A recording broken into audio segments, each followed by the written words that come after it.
Zergatik erabaki zuen Garesko udalak alkateen itunarekin bat egitea? Alkateen ituna, berez, hainbat herrialdeek jasangarritasunaren alde eta aldaketa klimatikoaren kontrartutako itun bat, sinatutako itun bat zen, eta gure aldetik Garesko udalak ere uste zuen horren parte izan behar zuela, eta horregatik guk ere sinatu genuen edo batu ginen iniziatiba horretara. Eta 2030erako emisioak murrizteko ze helburu zehatz ezarri dituzue? Hainbat helburu zehaztu ditugu, baina batez ere hori ez soilik maila lokalean, baizik eta zonaldeko maila batean hainbat helburu zehaztu ditugu eta guzti horiek erdialdeko patzuergoak kudeatu egiten ditu. Gaur egun ze egoeratan dago Garesko klima eta energia jasangarrirako ekintza plana? Nahiko garatua daukagu, aurreko legebiltzarrean hasi zen gorpuzten eta orain ari garaia ekintza zehatz batzuk, gero komentatuko ditudanak, aurrera eramaten ari ditugu. Eta ze estrategia daude martxan sektore giltzarrietan isurketak murrizteko? Guk uste dugu batez ere, hemengo Garesko ezaugarriak direla eta 3 sektore estrategiko daudela, lehenengo sektorea, industria batez ere eta honen elektrifikazioa eta gero udal mailan edo ditugun eraikinen efizientzia energetikoa hobetzea. Ze energia eraginkortasuneko neurriak hartu ditu udal eraikinetan? Udal eraikinetan bi ildo nagusi egiten ari ditugu, batzuk ekintzaileak eta ez dakit nola esan direla, hemen ditugun energi hornidura berriztagarriak erabiltzea, hau da, instalatu ditugu izan ditugun eraikin publiko gehienetan plaka fotovoltaikoak, gero baita ere galdara dauden eraikinetan erabiltzen ditugu pellet galdarak edo horrelakoak, gas naturalak edo karbono dioksidoa isurtzen ez dituzten galdarak erabiltzen saiatzen ari gara, bestaldetik ari gara egiten udal eraikinen azterketa energetikoa, jakiteko nola hobetu dezakegu eraikinaren efizientzia eta isolamendu termikoa hobetu, eta batez ere ditugun kontratu guztiak energia hornidurarenak ziurtatzen digute direla energia iturri berriztagarriez ekoiztutak. Guzti hori udal eraikinei dagokionez, baina bizilagunen artean nola sustatzen duzu energia berriztagarrien erabilera? Gares izan zen aitzindaria edo bere herritarrek sortzen komunitate energetiko bat eta udalak hori sortzeko edo diruz lagundu zuen bere garaian eta orain oso harreman estua daukagu komunitate energetikoarekin eta horren bidez sustatzen dira bizilagunen hornidura energetiko jasangarriagoak lortzea. Ze monitorizazio mekanismo erabiltzen dira emisio murrizketak aurrerapena ebaluatzeko? Daukaguna da udal eraikin gehienetan sarreran telebista bat bezala eta hor monitorizatu izaten da ekoizten dugun energia ze kantitate den guztia dela berriztagarria, baina ze proportzioan lortzen dugun monitorizatzea hori. Udalak jasotzen du NIL saretik edo bertzerakunetatik diru laguntzarik? NIL saretik batez ere aholkuak jasotzen dugu, ez laguntza monetarioa edo, baina baizik eta aholkularitza zerbitzua ematen digute. Zeintzuk dira Garesko arrisku klimatiko nagusiak? Gares inguratuta dago ibaiez, daukagu alde batetik Arga ibaia eta bestaldetik Errobi ibaia edo, eta arrisku klimatiko nagusia da hauen gainezka egitea edo hauek uholdeak sortzea. Hori alde batetik ibaien kasutik eta beste alde batetik daukagula gure inguruan baso bat nahiko lehorra dena, azkenean transizio klima batean gauden ez Mediterraneora edo, daukagu ditugun basoak edo ere arriskua daukate suteak su hartzeko edo. Eta arrisku hauetara egokitzeko edo saiesteko neurririk hartzen ditugu udalak? Azken urte honetan egin ditugu bai ibaietarako, bai basoetarako bi plan estrategiko direla PAMRI eta PAMIF, dira bi plan eta bi plan hauen barruan zehaztuta dago ze motako kudeaketa egin behar dugu ibaiekin eta basoekin. Zer egin du klima aldaketak nekazaritzan edo herriko bertze sektore batzuetan? Bale, pues, klima aldaketa mundu mailako arazo bat den heinean, hemen sortu dituen arazoak munduko edozein tokitan sortzen ari diren berdinak dira. Batez ere nekazaritzan adibidez, galtzen ari da geneukan bioaniztasuna, gero eta gehiago jotzen da monokultiboetara, eta bueno, horrek galderak ekartzen ari ditu faunan eta floran, orokorrean.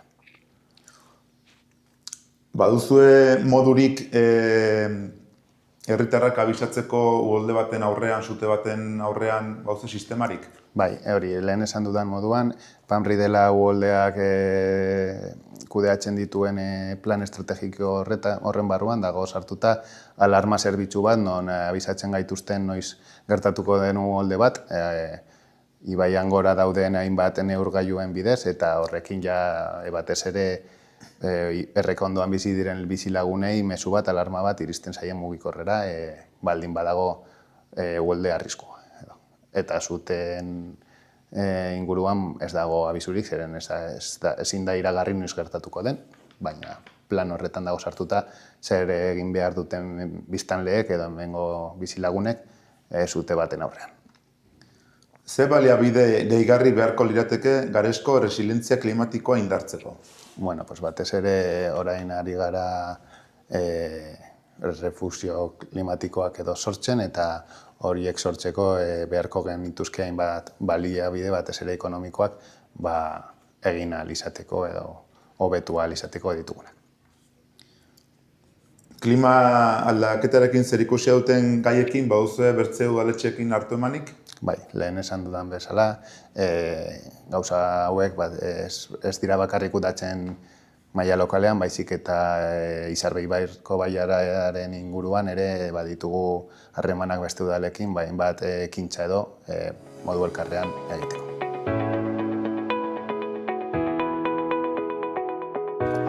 Zeintzuk dira Garesko uraren kudeaketaren erronkarik handienak? Bueno, Garesek beraz, udal moduan ez ditu ur hornidura kudeatzen, hori Izarbe ibaiko mankomunitateak egiten du, baina Garesko udalak ahal duen heinean laguntzen du. Adibide moduan, lorategiak eta udal lorategiak eta lehorte garaietan ez ditugu ureztatzen, eta ureztatzen ditugunean hartzen dugu igerilekutik edo igerilekua hornitzeko erabiltzen den ura, berrerabiltzen dugu lorategiak ureztatzeko. Garesen baldago hondakin urak berrerabiltzeko edo tratatzeko programarik? Bai, hain zuzen ere hori esan dudana. Mankomunitateak kudeatzen ditu erabilitako urak, baina gu gure heinean behintzat igerilekuko urak edo berrerabiltzen ditugu. Eta herritarren artean nola kudeatzen da uraren gabezia? Ur gabezia dagoenean, mozten dira edo egiten duguna da lorategiak ureztatu eta aholkatzen diegu, zeren ezin dugu horretan esku hartu, igerileku pribatuak edo ustea edo behintzat berriro ez betetzea. Ze ingurumen hezkuntza mota eskaintzen da uraren erabiltzeko eta kontserbatzeko gaietan? Hezkuntza mailan edo. Hezkuntza mailan ere ez daukagu eskumen handirik, baina gure eraikina denez ikastetxea edo, bertan jartzen ditugu monitorizazio pantaila horiek edo, haiek ikusteko zenbat ur erabiltzen den, eta pixko bat kontzientzia hori pizteko ikasleen.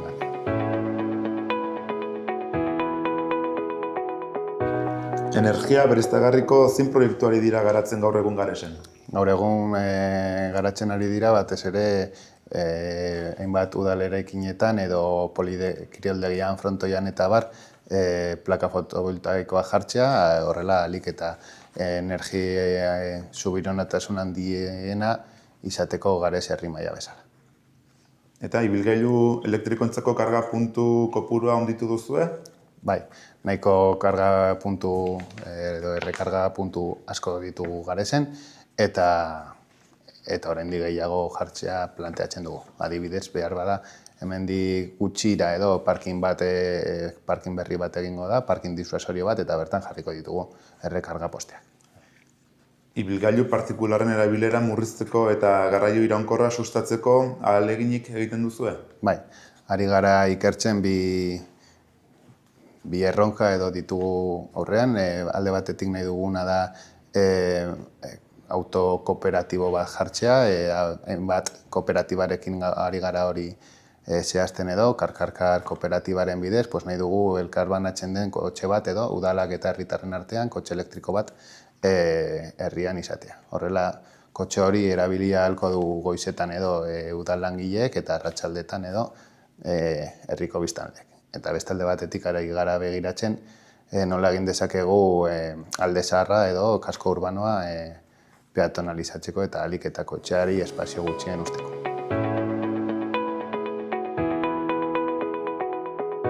Zeintzuk dira gaur egun Garesek dituen ingurumen arazo nagusiak? Lehen aipatu dugun bezala, ingurumen arazo nagusiak da Lehorteen aurrean edo egon aldiren suteak. 2022an zonaldean sute larri bat izan genuen eta horretara orain basoa egokitzen ari dugu erresilenteago egiteko. Eta momentu puntualetan eurite handiak daudenean egon aldiren uholdeak. Zein da Garesko biztanleek klima aldaketari buruzko duten kontzientziazio maila? Nik uste dut Garesko biztanleek nahiko kontzientziazio maila altua dutela. Behar bada udala baino altuagoa, ez hainbesterako, baina azkenean haiek izan dira askotan aintzindariak, lehen aipatu dudan bezala, komunitate energetikoaren sorrera haien iniziatiba batetik sortu zen, eta nahiko kontzientziazio maila altua dute herritarrek, orokorrean. Garesko ikastetxeetan eta prestakuntza zentroetan ba al dago ingurumen zaintzaren garrantziaz gazteak kontzientziatzeko hezkuntza programarik? Gu ezin dugu ezin dugu hezkuntza programan baldintzatu edo zehaztu, hori hezkuntza departamentuaren esku dago, baina hori esan dudan bezala lehen ikastetxetan edo jartzen ditugu halako panelak ikasleak kontzientziatzeko ze motako energi berriztagarriak edo ze motako energiturriek erabiltzen duen herriak. Ze eginkizun dute herriko talde ekologistek Garesko ingurumen arazoak identifikatu eta konpontzeko? Berez Garesen talde ekologista ez dago, baina izan ditugu harremanak beste inguruko talde ekologistekin eta horien artean egin dituzten iniziatiba dire espezie inbasoren inguruko azterketa bat edo identifikazio bat. Hemen gure inguruan adibidez nahiko kezkagarria da daukagun zuhaitz mota bat dela ilantoa eta ekologistek nahiko arduratuak daude zuhaitz mota horrekin. Ze ahalegin egiten ari dira hondakinen sorrera murrizteko eta herritarren artean birziklapena sustatzeko? Hori ere ez dago gure esku, batez ere Izarbe Ibarko mankomunitateak da hori kudeatzen duena eta daukate hemen bertan poligonoan puntu garbi bat eta horien inguruan haiekin harreman handia daukagu, logikoa den moduan, eta haiei laguntzen diegu kontzientzia hori pizteko edo birziklak. Zein dira udalerriko kutsadura iturri nagusiak? Eta zer egiten duzue horiek kontrolatzeko edo ezabatzeko? Kutsadura iturri nagusia dira alde batetik iturri industriala, poligonoak sortu dezakeena, eta beste aldetik baita ere nekazal edo lehenengo sektoreak erabiltzen dituzten pestizidak eta horrelako produktuak. Eta udalerriko kontserbazio eta biodibertsitatea sustatzeko edo babesteko ekintzarik baduzue? Bai, hori 2022an basoa errezitzegunean hasi ginen modu herritar batean edo parte hartzaile batean plangintza bat egiten eta gaur egun ja daukagu plan bat basoarentzat iragartzen duena nola izan behar duen basoa hemendik urte batzuetara berlandatzen dugunean eta baso honek lehen zen nahiko monokultibokoa, gehiena pinudiak ziren eta gaur egun ja tartekatzen ditugu arteak, aritzak, zelaiak eta abeltzainek hor abereak izateko eta azken finean lortu nahi duguna da baso bat anitzagoa eta erresilentagoa aldaketa klimatikoarekiko. Makroproiektuen ingurumen inpaktu negatiboaren aurrean ze iritzi duzue? Vale, gu ez gaude makroproiektuen kontra, ulertzen dugu transizio ekosoziala burutzeko beharrezkoak direla, izan ere proiektu txikiekin soilik ez gara helburuetara iritsiko, baina makroproiektu hauetan batez ere irizpide zehatz batzuk bete behar dituzte eta horietan oso zurrunak izaten gara. Uste dugu makroproiektu hauek hainbat baldintza bete behar dituztela, hala nola baldintza sozialak, proiektu hauek balio behar dute pobrezia energetikoa edo murrizteko, baina baita ere herrian dagoen aniztasun ekologikoa edo bermatu behar dute eta ezin dira jarri edozein tokitan. Oso irizpide zurrunak ditugu hauek burutzeko edo. Zein da udalaren jarrera interes ekologikoko eremuetan parke eolikoak edo harrobiak jartzearen inguruan? Vale, interes ekologikoa duten zonaldetan ez ditugu jarriko inongo aerosorgailu edo harrobiak, kasu honetan gehiago izango ziren aerosorgailuak. Horretarako bai dagoela plan bat,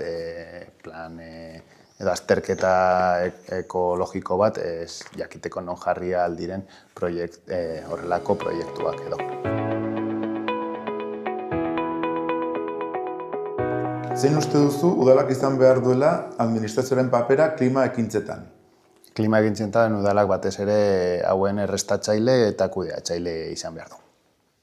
Zein dira udalak eraikin publikoen energia eraginkortasuna hobetzeko eta energia berriztagarriak erabiltzea sustatzeko dituen plan nagusiak? Plan nagusiak dira eraikinen ikerketa energetiko bat egitea.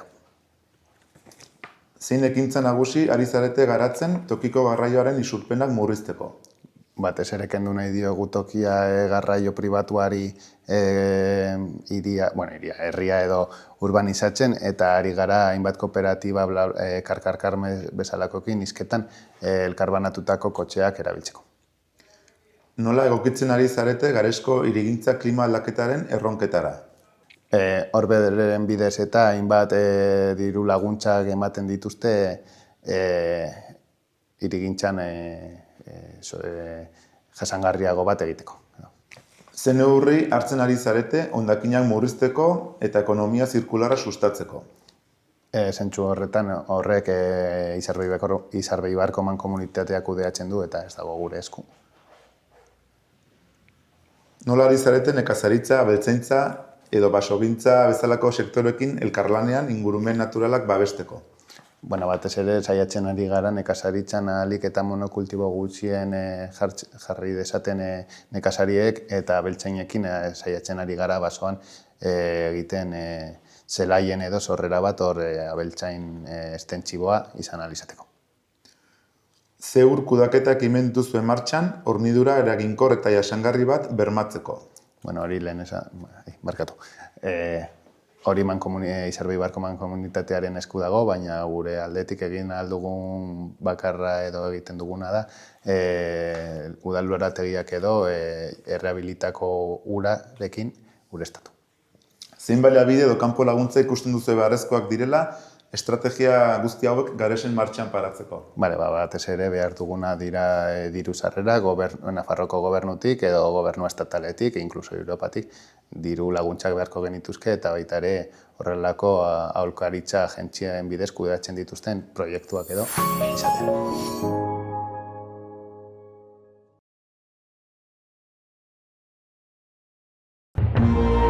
Gobierno de Navarra. Nafarroako gobernua.